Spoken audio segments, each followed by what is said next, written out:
النهاردة هنعمل الجبنة البيضاء الناعمة اللي زي الزبدة اللي طعمها وريحتها فعلا بيفكرونا بخير زمان. هنعملها سادة وهنعملها بالفلفل. هقولك ازاي تاكلوها فريش وكمان ازاي تخزنوها وتحتفظوا بيها في التلاجة مدة طويلة من غير ما يجرى لها اي حاجة. فعلا حاجة البيت بتكون نظافة وتوفير وطعم احلى بكتير. بس قبل ما نبتدي وصفتنا يساعدني انكم تشتركوا في قناتي اسمها مطبخ نهيد فاروق، واتمنى تفرحوني بلايك حلو منكم للفيديو. وتعالوا بينا يلا نبتدي وصفتنا مع بعض. النهاردة هنستخدم 2 كيلو من الحليب. الحليب يفضل يكون حليب فريش يعني من عند اللبان، ما ينفعش نستخدم في وصفتنا النهاردة الحليب المعلب اللي بيتباع في الماركت، لازم يكون فريش وكمان كامل الدسم. كل ما يكون الدسم بتاعه اعلى والقشطة بتاعته اعلى هيكون طعمه اروع واحلى بكتير. انا حطيت 2 كيلو من الحليب في حلة، ولعت عليهم النار وهستنى لما تدفى، يعني لازم يكون دافي، بس يعني احط صبعي فيه كده ما احسش ان انا اتلسعت، يعني هيكون زي دمعة العين كده او ردعة البيبي زي ما بيقولوا. هعرفه كامل الدسم ازاي لما احط الملعقة كده في الحليب واطلعها تكون بالشكل ده، لكن لو هو الدسم بتاعه قليل او مغشوش هتكون الملعقة نظيفة وبتلمع زي ما هي. زي ما اتفقنا الحليب لازم يكون دافي، لو كان سخن معاكي مش هيعمل الجبنة زي ما احنا عايزين، يعني مش هتحصلي على النتيجة اللي احنا محتاجينها النهاردة. انا ضفت ملعقتين كبار من الملح، ودي المنفحة وهي المكون السحري اللي هيسرع لي الوصفة بتاعتي النهاردة. المنفحة دي بتتباع عند معامل الألبان او بتتباع عند اللي بيبيعوا الألبان فريش، او ممكن في مدرسة الزراعة بيكون عندهم برضو معمل للألبان، او ممكن تدوري عند اي عطار او في الصيدليات في اي مكان من الاماكن دي ممكن تلاقي المنفحة. انا استخدمت 3 ملاعق كبار من المنفحة، حطيت ملعقتين زي ما انتم شايفين وفي ملعقة برضو نزلت مني في الحليب، فكل كيلو حليب بنستخدم له ملعقة ونص، ملعقة كبيرة ونص من المنفحة. هقلبها كويس، وزي ما اتفقنا بأكد عليكم الحليب لازم يكون دافي زي رضعة البيبي بالظبط، ما يكونش سخن علشان المنفحة تشتغل كويس.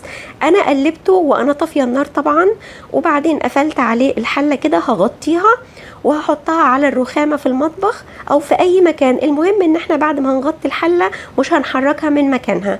المفروض ان المنفحة بتشتغل في خلال 4 ساعات، لكن الجو عندي كان ساقعة فبصراحة اخدت 7 ساعات على ما حصلت على القوام اللي انتوا شايفينه ده. لما بتحركي اللبن خلاص بتلاقيه اتجبن، يعني اتحول لجبنة. ده اللي عملته المنفحة. المنفحة بتسرع لي عملية تجبن اللبن.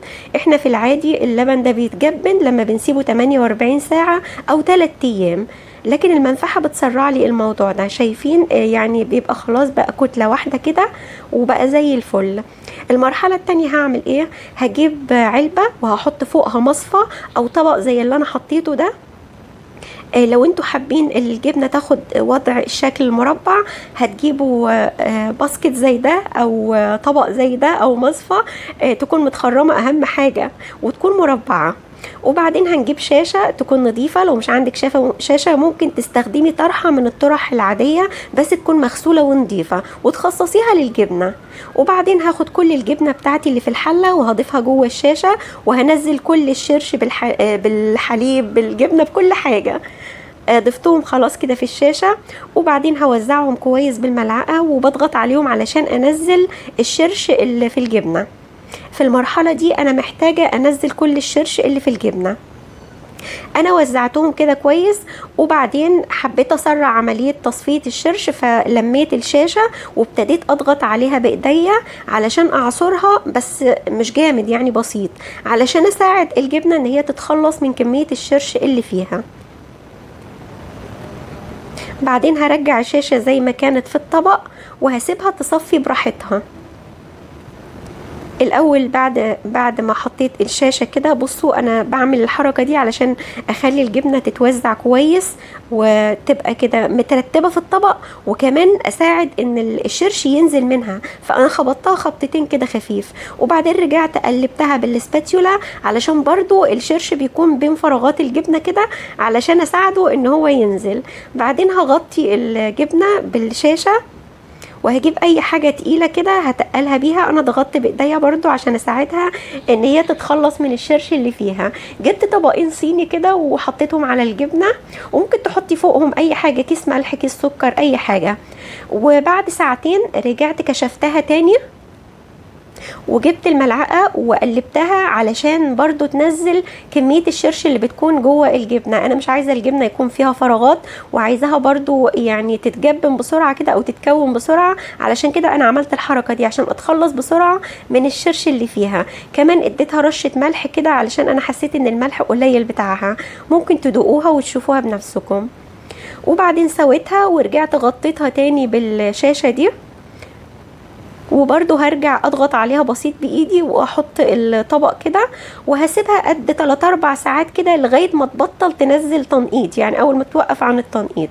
الشرش ده انا مش برميه، احنا هنحتفظ بيه بعدين بالجبنه فيه.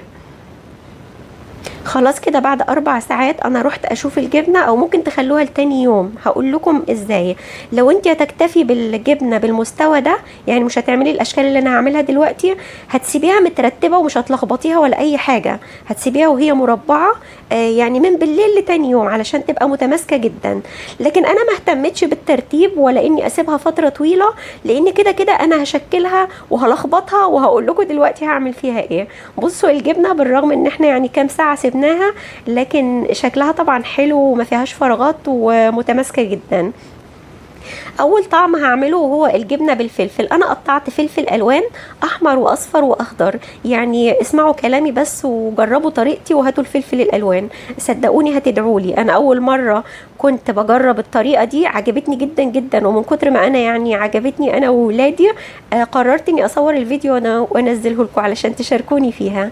بنقلب الفلفل الالوان مع الجبنه كويس جدا، ما تقلقوش احنا هنكونها تاني جبنه، ما تقلقوش. بتضيفوا طبعا كميه الفلفل اللي انتوا بتحبوها. بصراحه الفلفل الالوان بيدي ميكس جميل كده بين الملوحه والحلاوه، لان الفلفل الالوان ده اسمه الفلفل الحلو، يعني طعمه محلو شويه كده، فبيدي طعم مميز جدا جدا للجبنه. برجع اسويها كويس وبضغط عليها بالملعقه علشان تبقى متساويه ومفيش فراغات في النص. بعدين حطيت كام واحده كده على الوش عشان يبقى شكلهم حلو كده وجميل ويفتح النفس، اكننا شارينها من بره يعني. وبعدين سويتها بالملعقه تاني.